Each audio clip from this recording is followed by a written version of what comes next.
This is Sherry Veronica. What's in your news for Wednesday, the 7th day of February in the year 2024? Go on through, see what's in your news.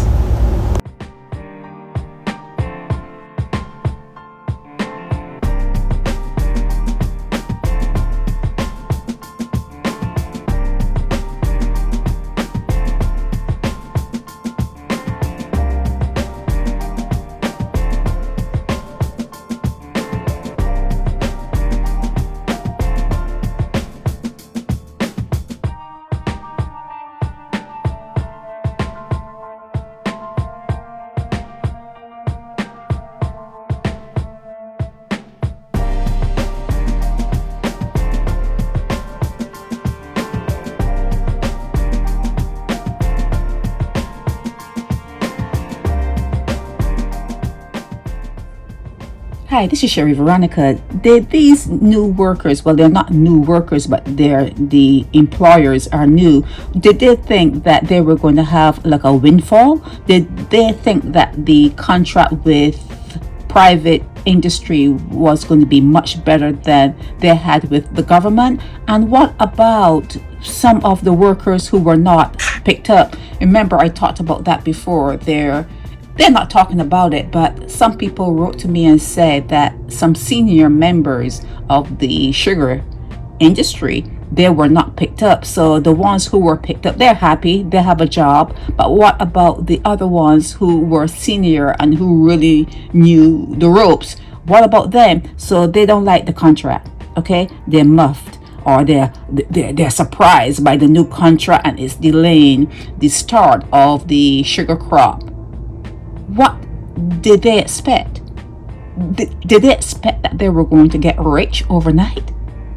What did they expect when they left the government and went private? What did they expect? And again, why are they not talking about the others who were not picked up? Because not all of them were picked up. They're trying to make it seem as though it was a smooth transition, from government to to whoever the two that they're with now. Is combined. The two of them work. Two other private industry outfit are working together to get this sugar industry going. So it wasn't as smooth as they're trying to make it seem. And now it's in your paper. This is Barbados today. They're making it seem as though it's a bitter taste, and workers are surprised by the new contract and it's delaying them. They're not working. They should have expected it. A lot of kinks need to be worked out. A lot of things need to be worked out when you move from one employer to the next, and the one that you're with now, they're all about profits. Okay, they're all about making money. They're not about paying you and you getting rich and you going off and going to the shop and hanging around or whatever. They're all about making money. So you have to read on the dotted lines and all that fine print. You have to read all of that, but it's not going to be smooth sailing. And again, I ask, what about the workers who were not picked up? Why are you not talking about the workers who were not rehired when you went from government to these private industries? Why were they not picked up? Why are you not speaking about them? This is Sherry Veronica.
Hi, this is Sherry Veronica. David Willoughby walked out of the Supreme Court, number 4A, a free man, not guilty. Now, is he really not guilty, or is it that the bank did not pursue the case? They say that his attorney, Andrew Pilgrim, successfully submitted a no case submission in the absence of the 9 jurors. No case submission. That means that CIBC, First Caribbean International Bank, Barbados Limited, did not pursue the case. Now, were they repaid the $18,988 that they accused David Willoughby of uttering a note pretended to be someone that he was not or whatever, and walked off with that money? Did he repay it?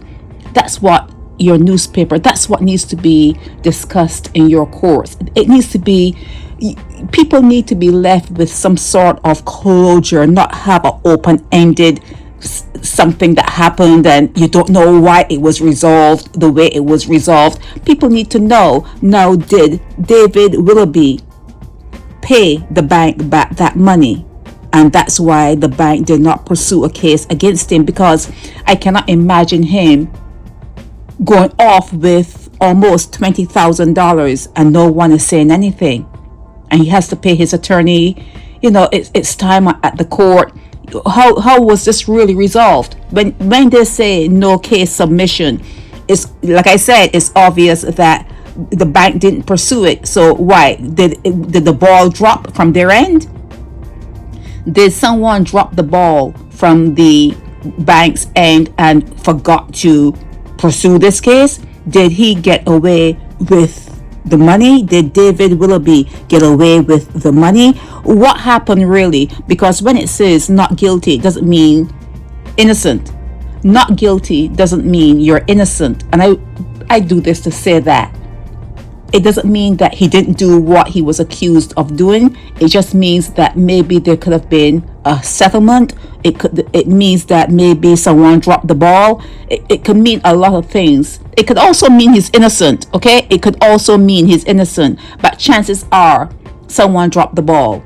Someone dropped the ball, okay? So when you see and read things like this in your court paper, the paper that comes out, Nation News or Barbados Today, always remember, just because someone was found not guilty, always remember, it does not mean they're innocent. It may be a lack of evidence, could be a lack of witnesses didn't show up. It could be, it's too much money to pursue it. They didn't even care to pursue it. He could have lost that money somewhere else. He didn't even have time to enjoy it because it was gone in some other way. And the people who were bringing the case said, well, he didn't even get time to enjoy it because of these circumstances, whatever. They could have been repaid. Always ask for closure, a complete closure, not someone just throwing you a bone and you picking it up. No, do not pick up a bone. Okay, do not pick up their bones. Ask for total closure and education and information. You need to understand what you're reading, not just like devour it and not ask questions about it. Understand thoroughly what you're reading, what is being presented to you, so that when you close that chapter, it's something you fully understood. Okay, you've been fully informed, fully advised, and you fully understand the situation. So, you know, just in case it happens to you. Just in case it happens to you or someone that you care about, you will know, well, there was a case like this and this is what happened and blah, blah. You know how to proceed. You need to be fully educated. Okay, do not let them throw you bones. So David O'Neill Willoughby, not guilty, but does it mean that he did not utter a fake banknote and walked away with money? Does it mean that? No, it does not mean that. This is Sherry Veronica. Help me spread the word about Naked Departure via social media. Subscribe and share to show support and love for our channels.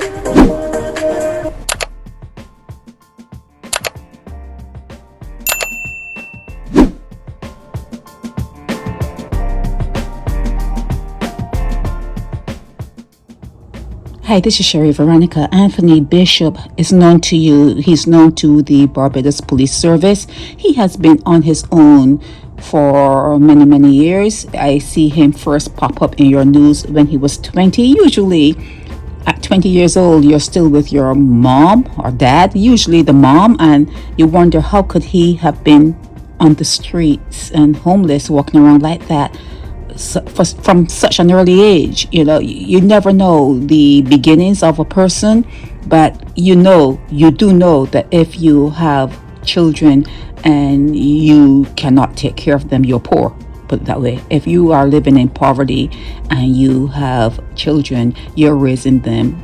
Big possibility for the streets. The streets are going to claim them. Okay.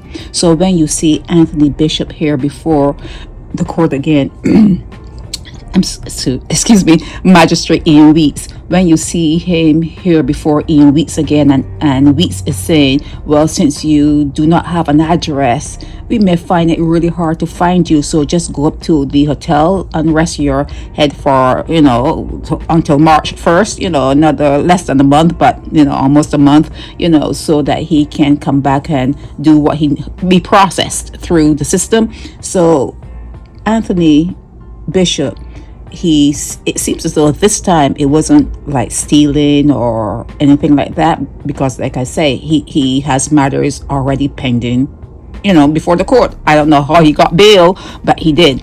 And this time they're saying with intent to maim, disfigure.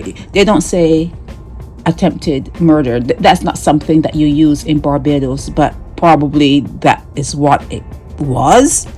If you're saying that he was attempting to do serious harm.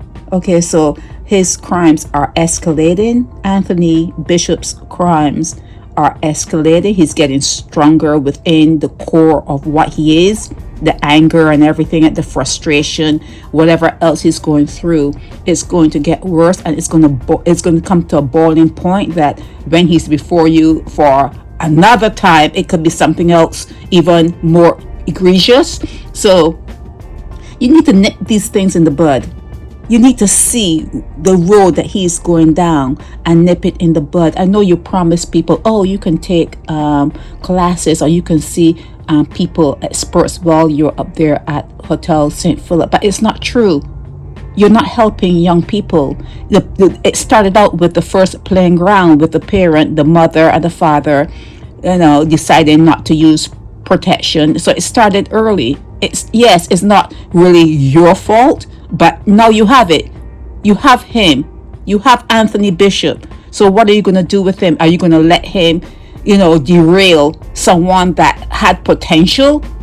Because there are people in Barbados that have plenty of potential. You're going to let Anthony Bishop derail that person? You need to help Anthony at this point. He needs help. Okay? And if Ian Weeks, if he ever listens, or if this gets back to him, give Anthony Bishop the help he needs, because you can see that he has gone from just burglary and stealing. You can see that it is graduating, and it doesn't get better. Okay, it's not getting better. Okay, so it's just a matter of time. So in the meanwhile, understand it, recognize it, and give Anthony Bishop the help he needs. This is Sherry Veronica.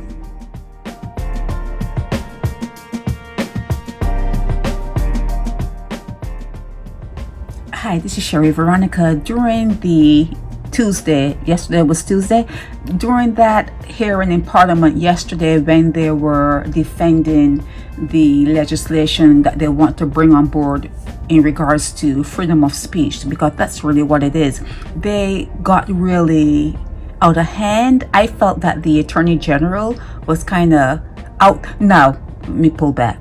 I'm not saying that what he was saying was untrue about, people putting videos out, after you've dated someone and, you're in love and, you let your guard down, you let your hair down, and, you may have photos that you may not want disseminated. You don't want disseminated. The photos and videos, you don't want it out there. That was something that you did in the privacy of that relationship. So yes, it happens that happens a lot.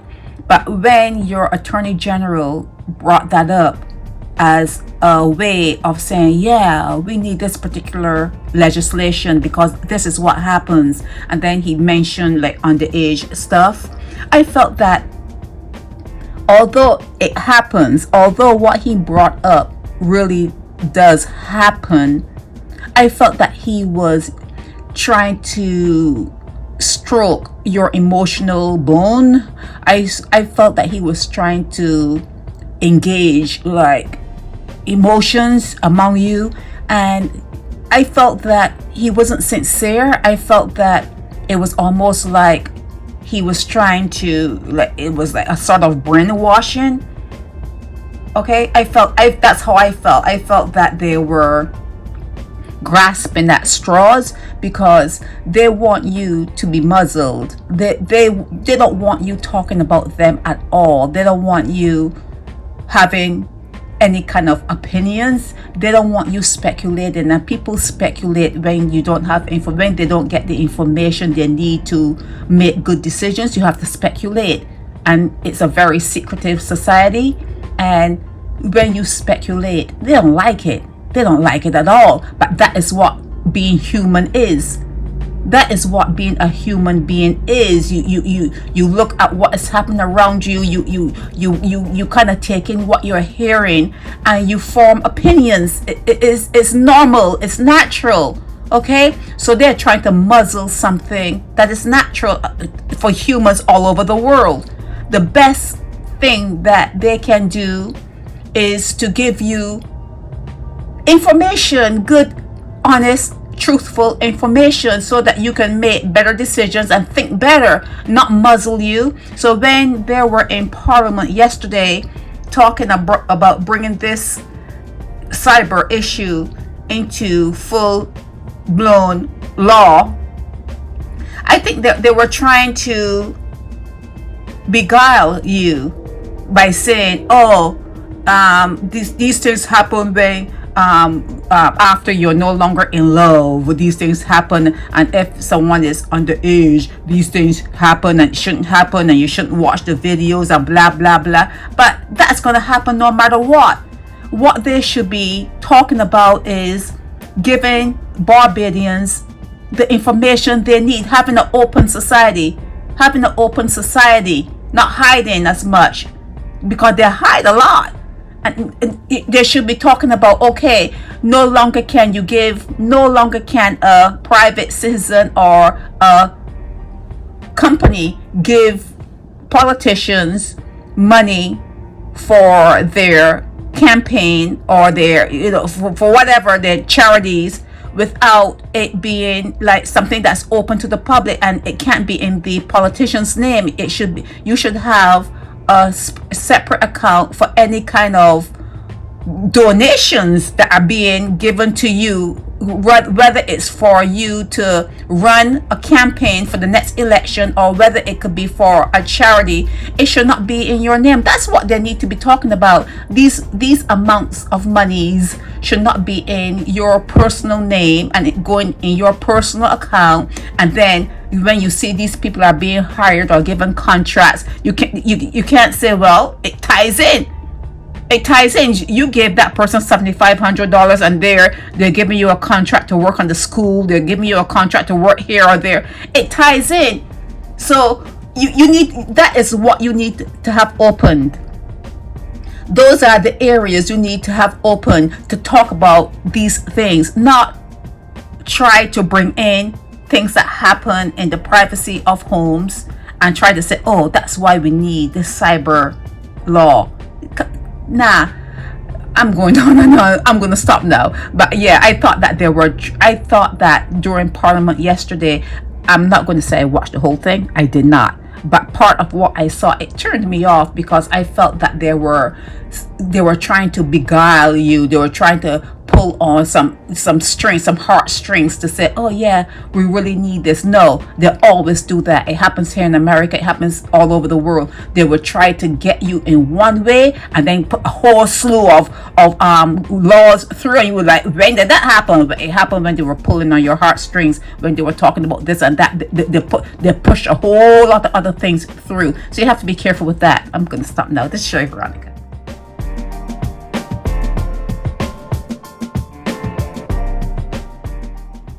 Hi, this is Sherry Veronica. An official from the state attorney's office in Miami says the no action taken on Monday in the case involving Anthony Nelson was as a result of the victim, the alleged victim, Tiffany Bourne, not wishing to pursue the matter. Okay, I think it seems as though the nation pursued it further because there was a Zoom call and we all listened in. And when I hear no action, I know that it's because the state attorney's office, they don't have anything to go with. And usually when they don't have anything to go with, it's because someone is not being cooperative, and it's usually the complainant. And Tiffany Bourne was the one who made the charges initially, so she didn't want to go forward with it. So I guess they were contacted after the case. The Nation News contacted the state attorney's office, Ed Griffith, and he told the Nation that Tiffany Bourne no longer wanted to go along or ahead with any charges against Anthony Nelson. So it's clear it wasn't that he was not guilty. It wasn't that he is innocent. It's nothing like that. It's something that happened in Miami, and Tiffany Bourne has pulled back. She does not want to go forward. She did not want to go forward with the matter. Okay, so the case was not dismissed because there wasn't any case to it. It didn't have any feet. It didn't grow any feet. It didn't have anything to go with. So it was just no action. No action was taken because it was not allowed to go forward. Because even when it happened in Miami and I had called, they were saying that Anthony was being comforted by his significant other. That's what they told me. He was being comforted by her. So it is obvious that she was feeling bad that she had given that testimony in the first beginning, given that statement.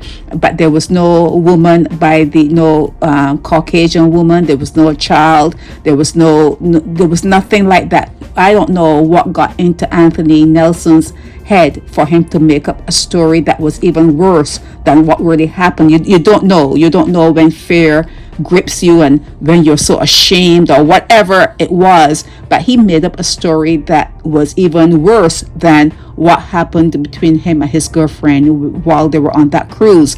But and the Nation News followed through to find out about this no action thing. The no action means that Tiffany Bourne did not wish to pursue the matter. That's what it means. She told the cops what happened, what he did to her. All that was detailed, but she's choosing not to pursue a matter, especially when it happened in Miami. It probably happened on Admiral Nelson's cash. He probably paid for the trip and everything, and then for her to be, as he said, talking to someone else while she was out with him. Yeah, it was a bad scene. But suffice to say, there was no Caucasian female. There was no child that kicked him while he was outside the room by the elevator. Nothing like that happened. Nothing like that ever happened. Okay, so I think this is the last part of this now. Nelson's girlfriend did not wish to pursue the matter. Okay, Sherry Veronica. Help me spread the word about Naked Departure via social media. Subscribe and share to show support and love for our channels.